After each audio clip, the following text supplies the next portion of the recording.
Salut et merci d'être de plus en plus nombreux à venir visiter notre chaîne. Vous pouvez vous abonner, c'est gratuit et ça fait du bien. Vous pouvez aussi enclencher la clochette de manière à être averti en temps réel des mises en ligne. Nous savons que vous appréciez particulièrement nos vidéos sur l'astrologie. Eh bien, l'actualité que nous vous présentons dans cette vidéo va vous combler. Il s'agit d'un ouvrage dans la série À la découverte de la tradition, l'astrologie, écrit par Michel Janton. Top! La chaîne d'Andromède est heureuse d'accueillir Michel Janton, qui sort un ouvrage dans la série À la découverte de la tradition chez Abatos, l'astrologie. Que peut-on apprendre en fait sur la tradition de l'astrologie? Alors, l'astrologie, c'est un domaine immensément vaste où on entend tout et son contraire, d'où la confusion auprès du grand public. Déjà, ce livre, À la découverte de la tradition, je crois que vous en parlerez tout à l'heure en lui-même, ce livre se veut une explication, un petit livret explicatif sur les composantes de l'astrologie tropicale, c'est-à-dire l'astrologie à partir symboliquement de la Terre comme centre de notre galaxie. Je viendrai plus tard après, j'expliquerai pourquoi. Il y a d'autres astrologies comme l'astrologie sidérale qui, elle, part à partir des étoiles, des constellations. D'où la confusion entre ces deux astrologies. On ne va pas entrer dans le débat aujourd'hui, mais je pense qu'on aura l'occasion de le faire. Donc pour ce livret, À la découverte de la tradition, l'astrologie, c'est sur une explication sur les composantes de l'astrologie tropicale. D'accord. Donc si on se réfère à la Terre, je pense que vous faites référence au lieu de naissance pour monter un thème, c'est ça? C'est ça. Voilà. C'est-à-dire il nous faut plusieurs éléments, une date de naissance, un lieu de naissance et une heure de naissance. Et à partir de là, nous allons tirer une cartographie du ciel au moment de cette conjonction de ces trois éléments. Que nous allons après transposer, je crois que vous le ferez apparaître en incrustation après, une carte astrale, un thème astral, où ces différentes composantes seront inscrites. D'accord. Alors, en fait, pour les personnes qui sont béotiennes, la carte du ciel fait référence aux signes astrologiques, mais aux planètes aussi. C'est ça. Les quatre composantes d'un thème astrologique tropical, c'est les signes. Il y a 12 signes astrologiques, on y viendra, de 30 degrés chacun, sur une roue de 360 degrés. Vous avez également les planètes, qui démarrent à Mercure, Vénus, enfin, toutes celles que l'on connaît, jusqu'à Pluton, qui n'est pas, alors qui était une planète, les astrophysiciens l'ont déclassé pour en faire une planète naine, ou un astéroïde. Ça revient, on la reclasse actuellement comme une planète. Alors, bon, c'est pas grave, symboliquement en astrologie, Pluton a une importance. Nous l'étudions. En même temps, nous avons un champ. Ces planètes représentent des énergies, sont les catalyseurs.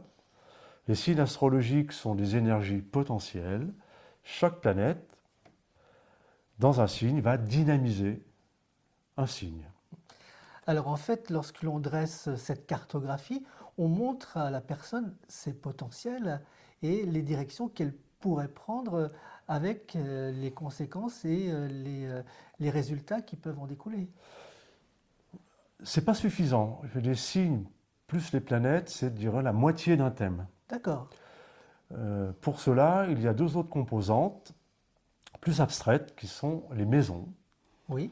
Qui sont 12 maisons. Ces 12 maisons représentent chacune un lieu de notre existence terrestre.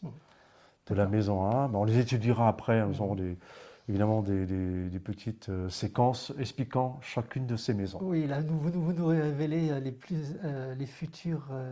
Un petit peu. Voilà. Hein, il faut apprendre les à dire, futures séquences. ça, voilà. Donc oui, on révèle un peu, mais je pense qu'il faut aussi faire comprendre à les personnes qui nous regardent, qui nous suivent depuis maintenant une semaine, et de plus en plus nombreuses, donc ça, je trouve que déjà c'est plutôt pas mal. Donc les maisons et tout ce petit monde, c'est pas suffisant pour que cela fonctionne ensemble. il y a ce qu'on appelle des routes qui relient chaque aspect, chaque planète, chaque angle du thème, on y viendra encore. Alors il y a des routes bleues, ces routes bleues sont plutôt faciles, ces énergies se complètent, les routes rouges, donc les aspects rouges, montrent les difficultés d'un point à un autre, difficultés qu'on doit franchir pour franchir des paliers et surtout pour se réaliser. En fait, ça donne envie de se faire tracer un thème, en fait. J'espère que ça donnera envie. C'est le but de C'est le but l'ouvrage, en tous les cas. ouais. C'est le but de l'ouvrage. Et dans cet ouvrage, vous retrouverez exactement tous ces éléments-là. Il faut savoir qu'un ouvrage comme celui-ci et ses explications représentent un certain pourcentage de l'astrologie. Les seuls signes, les seuls 12 signes zodiacaux ne représentent à eux seuls que 15% d'un thème complet. Il faut rajouter les aspects, les planètes, les transits et les différents paramètres auxquels encore une fois, avec lesquels on aura, j'espère, un bout de route à faire pour arriver au 100%. Et encore, on n'y est pas. Une réflexion me vient, les planètes, ça bouge, elles ont des vitesses différentes et c'est peut-être ça qui enrichit encore l'interprétation. Un thème astrologique, bien évidemment, n'est pas statique.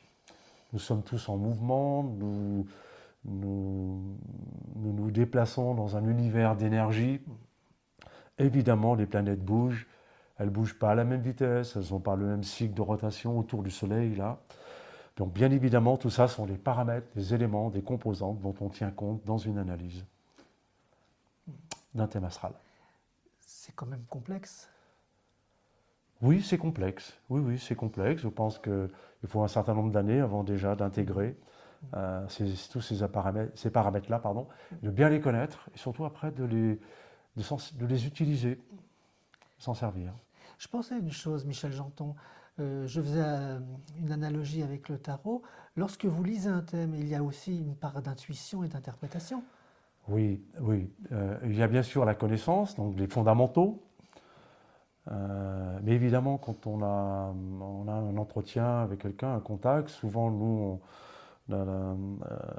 l'entretien dure facilement 2 heures, 2h30, le premier entretien. On commence à aborder ce qu'on appelle la signature astrale et savoir un peu aussi où la personne, en fonction de son parcours, elle en est.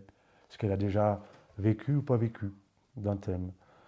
Et en même temps, évidemment, le contact se crée, il y a une forme de communion, une forme de fusion qui se passe. En tous les cas, moi, je fonctionne comme ça. Et bien sûr, l'intuition, des éléments que je n'avais pas encore analysés ou décortiqués, d'un seul coup deviennent comme transparents, comme évidents. Et ça, bien sûr, cela vient enrichir la consultation et l'entretien. Parfait. Un mot pour conclure, quel avenir a l'astrologie à notre époque?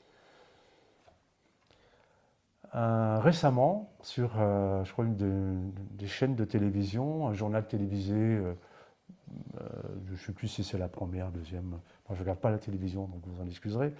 En tous les cas, on m'a rapporté qu'il y avait un reportage sur les jeunes d'aujourd'hui, la génération d'aujourd'hui, 20 à 25 ans, qui s'intéresse à nouveau à l'astrologie. Donc il y a un regain, très nettement un regain. Alors évidemment, l'astrologie et la vulgarisation des journaux, comme je ne vais pas en citer, mais on regarde tous le matin dans un journal son signe et qu'est-ce qui va nous arriver, la tendance de la journée. Alors bon, c'est bien, c'est un petit clin d'œil, c'est pas mal. Évidemment, c'est pas ça, c'est pas suffisant. Donc il y a plein de choses. C'est une tradition, elle remonte à la nuit des temps. Les premières traces de l'astrologie nous viennent des Chaldéens. Donc vous imaginez bien, en passant par les Égyptiens, les Grecs, les Arabes, les Hindous, les Chinois, enfin je veux dire, il y a énormément, cette tradition, elle est vieille comme le monde, elle est ancienne comme le monde. Donc, quand on met le doigt dans la roue, là... elle n'arrête pas de tourner, et ça fait pas mal du tout, je vous rassure, au contraire, c'est une découverte, c'est une connaissance, c'est aller vers l'autre, à la rencontre de l'autre, et chacun ayant un univers extraordinaire, et je peux vous dire qu'à chaque consultation, chaque entretien, je passe des moments de rencontre absolument passionnants. Et c'est le but en fait. Et c'est le but. Parfait. Eh bien, on vous retrouve pour des conférences, on vous retrouve pour des ateliers et on vous retrouvera sur la chaîne d'Andromède pour des sujets sur les thèmes, sur les signes et encore bien d'autres choses concernant l'astrologie. Merci Michel Janton. Merci Alexandre, avec un très grand plaisir.